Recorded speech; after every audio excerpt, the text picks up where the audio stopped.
ورسالة بس صغيرة كده أنا حابب أوصلها للناس المصريين اللي طالعة تقول لك وتستضفى المية العكرة وتقول لك هو الكلام اللي قاله وليد فراج صعب بس هو عنده حق. الدوري المصري بيعاني من مشاكل كتيرة وبيعاني من غياب الجماهير وعنده مشاكل كتيرة، والديربي المصري يعني فيه مشاكل كتيرة. أنا معاك إن الديربي المصري فيه مشاكل كتيرة، وأنا وأنت بنقعد نتكلم في المشاكل دي بيننا وبين بعضينا هنا كمصريين، لكن إن يطلع واحد غريب ويقول له ويقلل من ديربي الأهلي والزمالك واحنا نطلع نسكت له ونقول له عنده حق، هو ايه اللي عنده حق يا جماعه؟ ايه اللي عنده حق؟ لا طبعا مش عنده حق. حتى لو انا معترف بيني وبين نفسي ان انا عندي مشاكل، ما يطلعش حد يقلل مني يا جماعه. نادي الزمالك اللي هو ثالث الدوري المصري عندي متعادل مع النصر بطل البطوله العربيه في السعوديه، والنصر اللي متعادل معاه في الدقيقه 85، ولولا وجود كريستيانو رونالدو كان النصر خرج من الزمالك اللي هو ثالث الدوري المصري عندي. النادي الاهلي في السنه اللي قبل اللي فاتت لسه معلم على الهلال 4-0، اللي هو اقوى فرقه في السعوديه وزعيم اسيا زي ما بتقولوا، 4-0 مع الرأفه.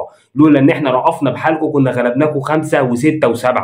يا جماعه اتكلموا كلام عاقل. انديه مصر كسبت انديه السعوديه 12 مره مقابل 8 مكسب لانديه السعوديه و5 تعادل، يعني احنا متفوقين حتى في المواجهات المباشره. فيا جماعه اتكلموا كلام عاقل وما تقللوش من بلدكم ولا من ديربي بلدكم. السلام عليكم.